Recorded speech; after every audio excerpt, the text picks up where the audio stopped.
তো আপনি আস্তে বলতে মনে চায় বলেন, জোরে বলতে মনে চায় বলেন, সমস্যা নাই। তবে মদিনার মায়েরা যখন বাচ্চাদেরকে ঘুম পাড়াতো, তারা কখনো বলতো না বাঘ আসতেছে ঘুমাও, সিংহ মামা আসবে ঘুমাও। মদিনার মহিলারা বলতো তাড়াতাড়ি ঘুমাও, ওই যে ওমর আসতেছে ওমর। সুবহানাল্লাহ পড়বেন না? তো তারা হচ্ছে আমাদের মডেল। এখন আমরা এদেরকে মডেল বানাই না। আল্লাহ বলেন দরাবাল্লাহু মাসালাল লিল্লাযিনা আমানু ইমরাতা ফিরআউন। গোটা বিশ্বের সব মুমিন নারীদের জন্য আল্লাহ ফেরাউনের বউকে মডেল বানিয়েছে। কি নাম? আসিয়া। আহা, আল্লাহর সামনে একবার মাথা নত করেছে, পৃথিবীর কোন শক্তির সামনে মাথা নত করে নাই।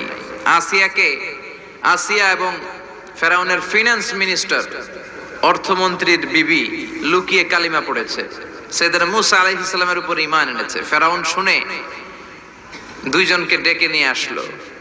অর্থমন্ত্রীর বউয়ের সাথে দুধের বাচ্চা, বলল দুইজন নাকি ঈমান এনেছো লুকিয়ে লুকিয়ে, এক আল্লাহরে ছাড়ো, আমি ফেরাউনরে সেজদা দাও।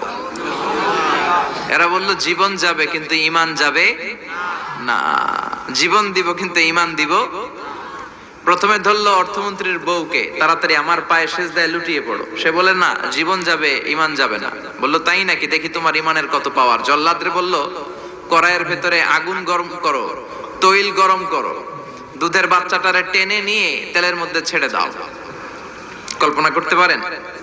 দুধের বাচ্চাকে মায়ের বুক থেকে ছিনিয়ে নিয়ে তেলের মধ্যে ফালাচ্ছে, বাচ্চাটা রোস্ট হয়ে যাচ্ছে, আর বাচ্চাটা বড় মানুষের মতো মাকে বলছে মা চিন্তার কারণ নাই, এটা উত্তপ্ত তেল নয়, এটা জান্নাতের বাগান। ভয় নাই মা, তুমি চলে আসো, তুমিও লাফিয়ে পড়ো, শাহাদাতের পেয়ালা থেকে মিষ্টি সুধা পান করো। মহিলার ঈমান আরো বেড়ে গেল। সে বলল আমি জীবন যাবে ঈমান যাবে। ফেরাউন বলল তোর ঈমান কত আমি দেখে নেব। এই মহিলাটাকেও উত্তপ্ত তেলের মধ্যে ছেড়ে দেয়। বাকি রইল ফেরাউনের বউ আসিয়া। আসিয়ারে ফেরাউন বলল আসিয়া এক আল্লাহর ইবাদত ছাড়ো, আমারে সেজদা দাও। আসিয়ারও এক কথা, জীবন দিব ঈমান দিব। ফেরাউন বলে আসিয়া তোরে উলঙ্গ করব, বউ হয়েছিস, আই ডোন্ট কেয়ার। হাজার হাজার মানুষের সামনে নিজের বউকে উলঙ্গ করলো। তক্তার মধ্যে উলঙ্গ বউকে শুইয়ে হাতের মধ্যে পেরেক ঢুকালো, পায়ের মধ্যে পেরেক ঢুকালো। এক একটা পেরেক ঢুকায় তক্তার মধ্যে ছিদ্র হয়ে ঢুকে আর ফিনকি দিয়ে রক্ত বের হয়। আসিয়া চিৎকার মারে। ফেরাউন বলে তাড়াতাড়ি আসিয়ারে তেলের মধ্যে ফেল। আল্লাহ বললেন জিব্রাইল যা, জান্নাতটা তুলে নিয়ে আসিয়ার চোখের সামনে ধর, আমার আসিয়া জান্নাত দেখে দেখে যেন আমার কাছে আসে। মালিক তুমি জান্নাতে, তোমার পাশে আমায় একটি ঘর বানিয়ে দিও, একটি ঘর বানিয়ে দিও। সে বিভীষিকাময় মহাদিনে তোমার কাছে তুমি টেনে নিও। মালিক তুমি জান্নাতে, তোমার পাশে আমায় একটি ঘর বানিয়ে দিও। পড়েন আমিন। এই জন্য আসিয়াকে রব্বুল আলামিন গোটা বিশ্বের সব নারীদের জন্য মডেল বানালেন। তার মানে কাফেরের বউ মুমিন নারীদের মডেল। আবার নবীর বউ লূত আলাইহিস সালামের বউ, নূহ আলাইহিস সালামের বউ কাফের নারীদের মডেল। সুবহানাল্লাহ কইবেন না? এজন্য ইসলাম হচ্ছে অনেক ব্রড মাইন্ডেড। এই কোরআনের মধ্যে আল্লাহ সব দিয়েছে, আপনার যা দরকার। এই ফেরাউনের স্টোরি গুলো কোরআনের ভেতরে আছে না নাই? নূহ আলাইহিস সালামের ঘটনা আছে না নাই? তো বাচ্চাদেরকে সিংহ মামার গল্প, বিলায়ের গল্প না শোনায় কোরআনের গল্প শোনাবেন, নবীদের গল্প শোনাবেন। ছেলেগুলো ভদ্র হবে, ইসলাম শিখবে, আল্লাহওয়ালা হবে। চিল্লায় কোন ঠিক কিনা? যা দরকার আল্লাহ সব বলে দিলেন, আর বললেন বাস যা বলার সব বলে দিছি, নতুন করে আর কিছু বলবো না, মারামারি করার কোনো সুযোগ নাই। চিল্লায় কোন ঠিক কিনা? আমরা এখন ফতুয়া দিতে ব্যস্ত, বলি ও কাফের, ও কাফের, ও 10 কারণে কাফের, ও 20 কারণে কাফের। এই কাফের মরলে তার কবর দেয়া হলে কবরের উপর যে ঘাস উঠবে মাটিতে, ওই ঘাস যদি কোনো গরু খায়, ওই গরু যে দুধ দিবে, দুধ যে খাবে, ওইটাও কাফের। এরকম উল্টাপাল্টা ফতোয়া আছে না নাই? এগুলো করা যাবে না। কোরআনের পথে আসতে হবে। কোরআন হচ্ছে আমাদের জন্য সমাধান, যা দরকার সব দিলেন। সাগরের অতল গহ্বরে কি আছে, প্রশান্ত মহাসাগরের নিচে কি আছে, পোর্টোরিকোতে কি আছে, আটলান্টিকের মারিয়ানা ট্রেঞ্চে কি আছে, আটলান্টিকের ঝঞ্ঝা বিক্ষুব্ধ সাগর বারমুডা ট্রায়াঙ্গেলের ভেতরে কি আছে, আল্লাহর কোরআনে আছে না নাই? কেমন গুলো তিমি মাছগুলো ঘুরে সাগরের ভেতরে কি কি খনিজ সম্পদ দিয়েছেন, কি কি পানি দিয়েছেন, কোথায় কোথায় ক্যাকটাস দিয়েছেন। জিওগ্রাফিক্যাল চ্যানেলগুলো লোকজন দেখতে চান, এগুলো দেখবেন। দেখবেন যে সাগরের ভিতরে কত অভূতপূর্ব, কত কিসিমের, কত ডিজাইনের মাছ আল্লাহ বানিয়েছে। একটা মাছের কালারের সাথে আরেকটার মিল নাই। কোনটা সোনালী, কোনটা সবুজ, কোনটা কালো, কোনটা সাদা। আবার এমন মাছ আছে ওই মাছের মধ্যে টাচ করলে ইলেকট্রিক্যাল শক করে। কোন সুবহানাল্লাহ। ওই মাছ আপনি ধরতে পারবেন না। ওই মাছ যদি আপনি ধরেন ইলেকট্রিক্যালি শক করবে, আপনাকে ছেড়ে দিতে হবে। আবার উড়ুক্কু মাছ আছে, উড়ুক্কু মাছ, এটা সাগরের উপর দিয়ে উড়ে, যতক্ষণ মন চায় উড়ে, আবার লাফ দিয়ে পানির ভেতরে ঢুকে চিল্লায় বলেন আল্লাহু আকবার।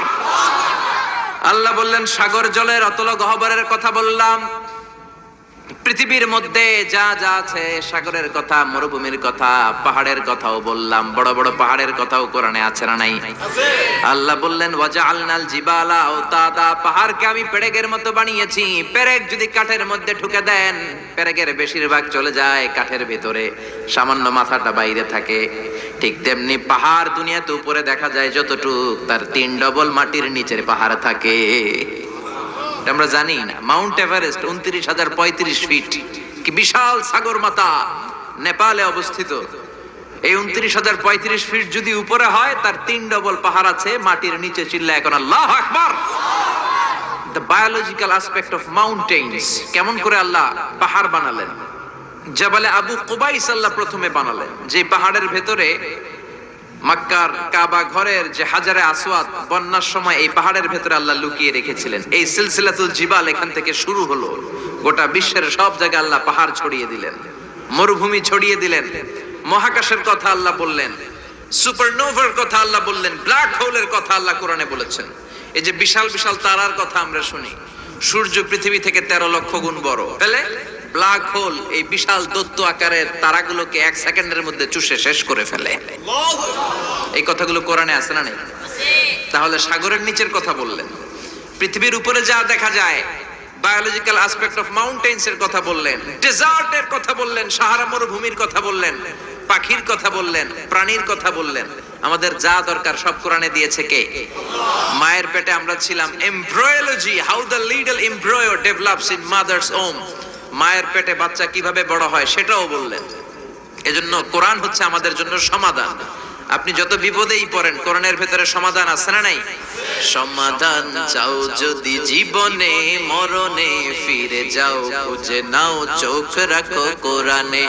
If you want a solution this দুনিয়ায় নাকিরা, go back, have a look to the holy কোরআনে। সুবহানাল্লাহ।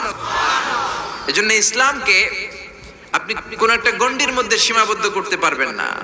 শুধু বাংলাদেশের ইসলামটা দেখেই আপনি পুরো ইসলামের ব্যাপারে একটা ব্রড সেন্স আনতে পারবেন না। আপনি হজে যান, উমরায় যান, দেখবেন কত দেশের মানুষ, কত মানুষ। আব্দুর রহমান আস-সুদাইস নামাজ পড়াচ্ছে, তার পেছনে আমরা যারা নিচে বাঁধি তারাও আছি, উপরে বাঁধে তারাও আছে, যারা বাঁধে না তারাও আছে, ঠিক কিনা? যারা আমিন বলে তারাও আছে, আমিন আসতে বলে তারাও আছে, যারা দাড়ি বড় রাখে তারাও আছে, রাখে না তারাও আছে, ক্লিন শেভ যারা মারে তারাও আছে, শার্ট পরে যারা চলে তারাও আছে, টি শার্ট পরে তারাও আছে, জুব্বা পরে তারাও আছে, পুরুষ আছে, নারীও আছে, সুন্নি আছে, শিয়া আছে, কিন্তু মারামারি নাই, ঠিক কিনা? তো হজে যে যেটা দেখলেন ওইটা দেশে আনা যায় না একটু কষ্ট করে? হজের মধ্যে যে শিক্ষাটা আপনি গ্লোবাল ইসলামকে দেখলেন। ইসলাম হচ্ছে গ্লোবাল, বিশ্বজনীন, কালজয়ী ধর্ম। এটাকে একটা ছোট্ট জায়গার মধ্যে, একটা দেশের মধ্যে, সিঙ্গেল টেরিটরির ভেতরে, একটা মতের ভেতরে সীমাবদ্ধ করার কোনো সুযোগ নাই। চিল্লায় বলেন ঠিক কিনা? বিশ্বনবী যা শিখিয়েছেন তাতেই কল্যাণ। যতগুলো সুন্নাত বিশ্বনবী দেখিয়েছেন ততগুলোই কল্যাণ। কেউ বিশ্বনবীর এই সুন্নাতটা মানবেন, আপনারা আরেকটা মানলেন, আপনারা আরেকটা মানলেন, সবার মধ্য দিয়ে সুন্নাত জীবিত থাকবে। সুবহানাল্লাহ চিল্লায় পড়েন। এজন্য ইসলাম নিয়ে দলাদলি করবেন না তো। দলাদলি তারাই করে যারা কূপ মন্ডুক। তাবিজ ছিঁড়ে ফেলবেন। বেশিরভাগ তাবিজগুলোর মধ্যে কয় হুজুর এগুলো কোরআনের আয়াতের সংক্ষেপে লিখছে। তোরে সংক্ষেপে লেখার পারমিশন দিয়েছে কে? কে দিয়েছে পারমিশন? 786 নাকি বিসমিল্লাহ হয়। 1 কোটি বার 786 লিখলেও একটা বিসমিল্লাহ সমান হবে? বিসমিল্লাহরে সংক্ষেপ করলেও 786, আবার হরে কৃষ্ণ হরে রাম এটারে সংক্ষেপ করলেও 786। চিল্লা এখন ঠিক কি না? এজন্য তাবিজ তোমার নয়, রুকিয়া করবেন। ঝাড়ফুঁক করা সুন্নাত। ঝাড়ফুঁক করা কি সুন্নাত। সূরা ফালাক, সূরা নাস এই দুইটা পরে যদি ফু দেন জিনের বাদশাও দিব দৌড়। ছোট্ট বাচ্চারা যদি জিনে ধরে পড়িতে ধরে আয়াতুল কুরসি পরে ফু দেন, জিনের 12টা বাজায় দিবে কে? আল্লাহ। এগুলো পড়তে চায় না। বিশ্বনবী হাসান আর হুসাইনকে এই দোয়াগুলো পড়ে ফু দিতেন। হাসান হুসাইনকে তাবিজ পড়ায় নাই কখনো। বিশ্বনবী একটা স্পেশাল দোয়া পড়তেন, বুখারীর বর্ণনা, আউযু বিকালিমাতিল্লাহি তাম্মা মিন কুল্লি শাইতানিন ওয়া হাম্মা ওয়া মিন কুল্লি আইনিন লাম্মা।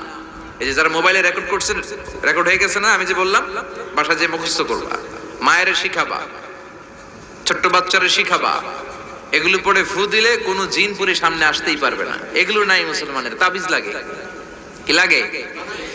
বিশ্বনবী 6 মাস অসুস্থ ছিলেন। ইহুদিদের মিত্র লাবিদ ইবনুল আসাম বিশ্বনবীরে ব্ল্যাক ম্যাজিক করেছে। কি ম্যাজিক? Black magic. এই ব্ল্যাক ম্যাজিকের চোটে বিশ্বনবী দাঁড়াতেও পারতেন না। মাথার ব্যথায় বেহুশ হয়ে যেতেন। বিবিদের সাথে ফিজিক্যালি মিট করতে পারতেন না, সেক্সুয়াল এন্টারটেইনমেন্ট করতে পারতেন না, ইন্টারকোর্স করতে পারতেন না। এত দুর্বল ছিলেন বিশ্বনবী। বিবিদের ঘরে যাইতেন কিন্তু মেলামেশা করতে পারতেন না, এত দুর্বল।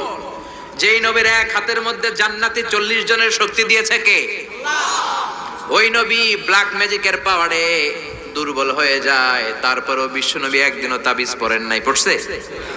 বিশ্বনবী 4 মাস, কোন বর্ণনায় 6 মাস। লাবিদ ইবনুল আসাম ইহুদি মিত্র এই বেয়াদবটার পেটে প্রচন্ড ক্ষুধা, কয়েকটা ছাগল জবাই করেও খাইছে গোশত। এখন চিন্তা করলো, হায় রে, কোরআন বেচা যে ছাগল লইলাম, এটা জায়েজ হয়েছে কিনা খাওয়াটা? বিশ্বনবীর মাসালা জিজ্ঞেস করার দরকার আছে না নাই? মদিনায় যে বিশ্বনবীর দরবারে হাজির, সালাম দেয়, ও নবী, সফর থেকে এসেছি, এমন এমন ঘটনা, 100 ছাগল এনেছি, ফাতিহা দিয়ে ঝাড়ফুঁক করেছি, জায়েজ হয়েছে কিনা বলেন। ছাগলের গোশত সবার পেটে ঢুকে গেছে আমাদের, এখন মাসালা দেন তাড়াতাড়ি। বিশ্বনবী বললেন, জায়েজ হয়েছে মানে কোরআনের দাম বাড়ায় আসছো মিয়া, ছাগলের গোশত কিছু থাকলে আমার ঘরেও দিও।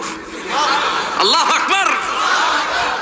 এজন্য ঝাড়ফুঁক আছে যেখানে আমরা আছি, কিন্তু সেই ঝাড়ফুঁক হইতে হবে কোরআন দিয়ে। কি দিয়ে? নাকি সুমন্তর সু? মনে থাকবে, মনে থাকবে। আল্লাহ সহি সমঝ দান করুক, পড়ি আমিন। এবার আমরা সরাসরি কোরআন থেকে শুনবো। একটা আয়াত তেলাওয়াত করেছি, এই সূরা লোকমানের আলোকে কিছু কথা আপনাদের সাথে শেয়ার করব। পড়েন ইনশাআল্লাহ। আরো জোরে ইনশাআল্লাহ।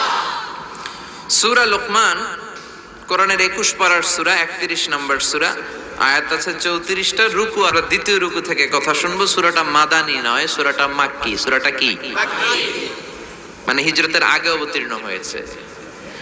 কোরআনে ব্যক্তির নামে মোট 8 সূরা। কয় সূরা? সবাই বলেন না। 8টা সূরা ব্যক্তির নামে। এর মধ্যে 6টা হচ্ছে নবীর নামে, 2টা ওলির নামে। 6টা নবীর নামে। এক হচ্ছে সূরা ইউনুস, সূরা ইউসুফ, সূরা হুদ, সূরা নূহ, সূরা মুহাম্মদ, সূরা ইব্রাহিম।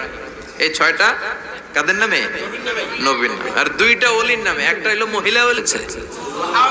সুবহানাল্লাহ। বাড়িতে যে বলেন সুবহানাল্লাহ। প্রজ্ঞার মোড়কে সুসজ্জিত 10টা উপদেশ বাণী, মহামূল্যবান উপদেশ বাণী। এখানে বাবা যারা এসেছেন, আপনারা সবাই আপনাদের ছেলেদেরকে এই উপদেশগুলো দিতে হবে। এখন থেকেই তাদেরকে কোরআন শিখাতে হবে। এজন্য ইসলাম বলে, জন্ম নেয়ার পরে বাচ্চার কানে তুমি আজান দাও। যদিও বাচ্চার উপর এখনো তার আমলনামা শুরু হয় নাই, কিন্তু তার কানের সামনে ইসলামটা তুমি পৌঁছে দাও। এখনো তার নামাজ ফরজ না, রোজা ফরজ না, বড় হয় নাই, আমলনামা শুরু হয় নাই, কিন্তু জন্মের পরেই আজান, কারণ ইসলামটাকে কানের সামনে তুলে ধরো। 7 বছর বয়স হয়েছে, একটা সুন্দর নাম রাখো। সুন্দর নামের দরকার আছে না নাই? এখন সুন্দর নাম রাখতে চায় না। আজকে যার বাসায় খেলাম, ছেলের নাম আল ফারাবি, একজন বড় দার্শনিকের নামে নাম, খুব সুন্দর। এগুলো রাখবেন। লোকমান, এই নাম রাখবেন। লোকমান নামটা কেমন লাগে?